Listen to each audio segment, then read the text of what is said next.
இந்த ஆண்டு 30வது ஆண்டு மகோத்சவம் சிறப்பாக திருமுருகப் பெருமானுடைய திருவுருளால் நடைபெற உள்ளது. பொதுவாக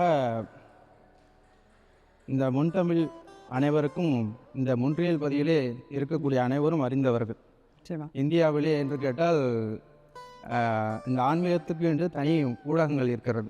அதுபோன்று இந்த கனடா தேசத்திலே பார்த்தீர்கள் என்றால் இந்த முன்றியல் அல்லாது டொரண்டோ பகுதிகள் மற்றும் வன்கூவர் பகுதிகளிலே முன்றியலிலே இங்கே என்ன ஆன்மீக நிகழ்ச்சி என்று கேட்டாலே இந்த முன்தமிழில் தான் முதலில் அதை ரெஃபர் செய்து முதலாக திறந்து பார்ப்பார்கள். நிச்சயமா அது போன்ற இந்த முன்தமிழுக்கு ஒரு ஆன்மீகத்திற்கும் இந்த ஆலயத்திற்கும் ஒரு சிறப்பு ஒரு பாதைகளை வழிவகுக்கின்றது என்பதில் பெருமகிழ்ச்சி அடைந்து கொள்கிறோம் சொல்வதில்லை.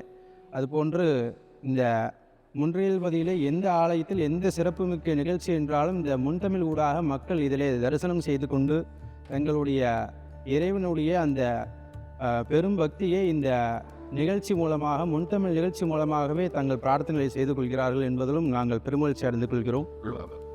அதன் அங்கமாக தற்பொழுது நிறைவென்று செய்யப்பட்ட இந்த மகா கும்பாபிஷேக வைபவம் மிக சிறப்பாக நடைபெற்றது. இன்னும் 2-3 நாட்களிலே கேட்டால் ஒரு மாத காலம் நிறைவு செய்கிற இந்த கும்பாபிஷேகம் நிறைந்து, அதுபோன்று இந்த ஒரு மாதம் என்று சொல்வது 30-31 நாட்கள். ஆனால் இந்த கும்பாபிஷேகம் நடைபெற்று இதை ஒரு ஆச்சரியமான ஒரு மிகப்பெரிய ஒரு விஷயமாக கனடா மட்டுமல்லாது இந்தியா மற்றும் இலங்கை அருகாமையில் உள்ள பல தேசங்களிலே மிகச் சிறப்பாக இதனை பற்றி அந்த கருத்துக்களை பகிர்ந்து கொண்டிருக்கிறார்கள் நம்மவர்கள். அதுபோன்று இல்லாமல் இன்னும் இந்த ஒரு மாத காலம் பேசுகின்ற இந்த சிறப்பான செயல்கள் ஒரு மாதம் என்று அல்லாமல் ஒரு யுகங்களாக பேச வேண்டும். ஏனென்று கேட்டால் ராஜகோபுரம், கோ என்றால் இறைவன், புறம் என்றால் இறைவன் வாசம் செய்யக்கூடிய அந்த ஸ்தலம். ஆகையினாலே அந்த ராஜகோபுரம் என்பது ஒரு ராஜா எவ்வாறாக ஒரு கம்பீர தோற்றத்துடன் இருப்பாரோ அந்த தோற்றத்திலே இந்த ஆலயத்திற்கு நுழைவு வாயிலே பார்த்தீங்கள் என்றால் ராஜகோபுரம் என்று பெயரிடப்பட்டுள்ளது. பொதுவாக ஆலயத்திலே பல கோபுரங்கள் உண்டு. சால கோபுரம் மற்றும் விமான கோபுரம் என்று பல கோபுரங்கள் அமைக்கப்பட்டுள்ளது. ராஜகோபுரத்திற்கு தனி சிறப்பு என்னவென்று கேட்டால் அந்த அனைத்து அடியவர் பெருமக்களுடைய ஆத்ம ஞானத்தை வெளிக்கொணர்கிறது இந்த ராஜகோபுரம். பொதுவாக அந்த ஆலயத்தின் உள்ளாக வரும்பொழுது பார்த்தீர்கள் என்றால் தலை நிமிர்ந்து பார்த்து பிறகு தலை குனிந்து உள்ளே வருகிறோம். ஏனென்று கேட்டால் இந்த மனிதனுடைய உடம்பு என்பது வெறும் கூடு. அந்த கூட்டிலே ஆத்ம ஞானம் உண்மையை மட்டும் வெளிப்படுத்துவது தான் இந்த இறைசக்தி.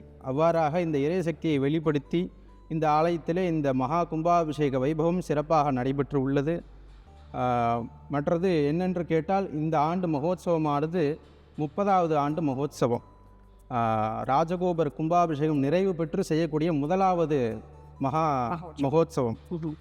இதுவரை 29 ஆண்டு சிறப்பாக நடைபெற்று அலங்கார திருவிழா மகோத்சவம் என்றும் மாறி மாறி செய்து 92ஆம் ஆண்டு இந்த ஆலயத்தினுடைய காணி வாங்கி அதன் பிறகு 95ஆம் ஆண்டு இந்த ஆலயம் நிறுவப்பெற்று 96ஆம் ஆண்டு முதலாவது மகோத்சவமானது திருமுருகப் பெருமான் திருவருளோடு சிறப்பாக நடைபெற்று இந்த ஆண்டு வருகின்ற ஆகஸ்ட் மாதம் 8ஆம் தேதி விக்னங்களை போக்கக்கூடிய விநாயக பெருமானுடைய மகா கணபதியாக வைபவத்துடன் துவங்கி பிறகு 9ஆம் தேதி காலை 10-11 மணி அளவிலே கொடியேற்ற வைபவத்துடன் துவங்கி 15 நாட்கள் கொண்ட மகோத்சவமானது தேர் திருவிழாவானது மிகச் சிறப்பாக நடைபெற உள்ளது.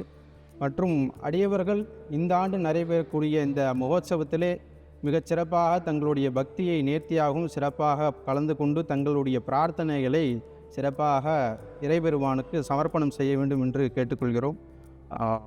முன்தமிழ் ஊடாக இணைந்திருக்கக்கூடிய அனைத்து ஆன்மீக அன்பர்களுக்கும் என்னுடைய வாழ்த்துக்களும் அன்பு ஆசைகளும். நன்றி.